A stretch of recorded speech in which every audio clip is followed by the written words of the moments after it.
भगवान वामन श्री हरि विष्णु के दशावतारों में से 5वें अवतार हैं। उन्होंने वैवस्वत मनवंतर के त्रेता युग में राजा बलि के अहंकार को समाप्त करने और देवताओं को पुनः स्वर्ग का अधिकार दिलाने के लिए यह अवतार लिया था।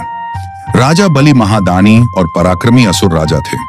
वे दैत्य गुरु शुक्राचार्य के शिष्य थे और भगवान विष्णु के परम भक्त प्रहलाद के पौत्र थे। अपने तप, बल और दानशीलता के कारण उन्होंने तीनों लोकों पर अधिकार कर लिया था और स्वर्ग पर भी अपना शासन स्थापित कर लिया था। हिरण्यकश्यपु की मृत्यु के बाद प्रहलाद असुरों के राजा बने।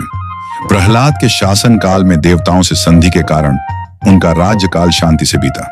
प्रहलाद के बाद उनके पुत्र विरोचन ने राज्य संभाला और अपने पिता की तरह उनके विचारों और कार्य प्रणाली का अनुसरण किया। राजा बलि विरोचन के पुत्र थे, लेकिन विरोचन के एक निर्णय ने देवताओं को फिर से दानवों का शत्रु बना दिया। विरोचन ने आदेश दिया कि उनके राज्य में केवल विष्णु भगवान और माता लक्ष्मी की पूजा होगी और किसी भी देवता की पूजा नहीं होगी। इस आदेश को सुनकर इंद्र क्रोधित हो गया और उसने धोखे से विरोचन का वध करके उसके शरीर को भस्म कर दिया। शरीर भस्म करने का कारण गुरु शुक्राचार्य, जिनके पास संजीवनी मंत्र था, विरोचन को जीवित न कर पाए। संजीवनी मंत्र से किसी को भी जीवित किया जा सकता था, लेकिन उसके लिए शरीर का होना अनिवार्य होता था। इस बात से रुष्ट होकर भगवान विष्णु बहुत आहत हुए और देवताओं पर बहुत क्रोधित हुए। भगवान विष्णु ने देवताओं को आगे किसी भी प्रकार की सहायता करने से मना कर दिया। जब राजा बलि को अपने पिता की मृत्यु का पता लगा तो उन्होंने इंद्र से प्रतिशोध लेने की ठान ली। राजा बलि ने अपने पराक्रम का परिचय देते हुए देवलोक, भूलोक और पाताल लोक पर अपना परचम लहरा दिया। राजा बलि ने अपने क्रोध के कारण पृथ्वी पर भी बाकी देवताओं की पूजा बंद करवा दी थी। वे चाहते थे कि जहां भी उनका राज्य हो, वहां केवल विष्णु जी और माता लक्ष्मी की पूजा हो। राजा बलि को माता लक्ष्मी और प्रहलाद ने समझाने का बहुत प्रयास किया कि वे पृथ्वी पर आक्रमण न करें, पर उन्होंने किसी की बात नहीं मानी।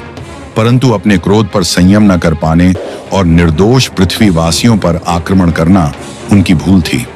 तब भगवान विष्णु ने बलि का अभिमान ध्वस्त करने के लिए वामन अवतार लिया। उन्होंने माता अदिति के गर्भ से वामन अवतार के रूप में जन्म लिया। ऐसा इसलिए हुआ कि राजा बलि ने यह घोषणा करवा दी थी कि जो भी देवताओं की सहायता करेगा वो भी उनका शत्रु हो जाएगा। स्वर्ग से निष्कासित हो जाने के बाद देवता इधर उधर भटक रहे थे और बलि का तीनों लोकों पर अधिकार हो गया था।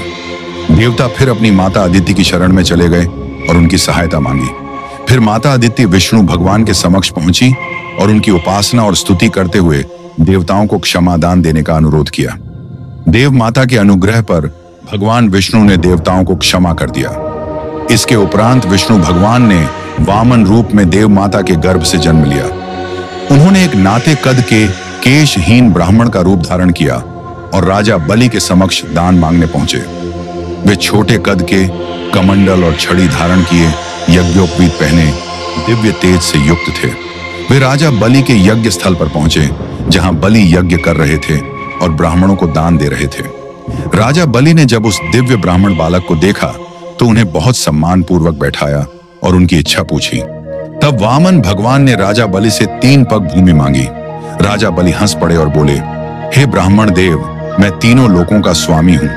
आप चाहें तो पूरा राज्य मांग सकते हैं, लेकिन आप मात्र 3 पग भूमि ही क्यों मांग रहे हैं? भगवान वामन मुस्कुराए और बोले, राजन, एक संत को उतना ही लेना चाहिए जितने की आवश्यकता हो। मुझे 3 पग भूमि ही पर्याप्त है। राजा बलि ने वामन भगवान को 3 पग भूमि देने का वचन दिया। जैसे ही बलि ने संकल्प लिया, भगवान वामन ने अपना विराट रूप धारण कर लिया। पहले पग में उन्होंने समस्त पृथ्वी और पाताल लोक को नाप लिया। दूसरे पग में संपूर्ण आकाश और ब्रह्मांड को नाप लिया।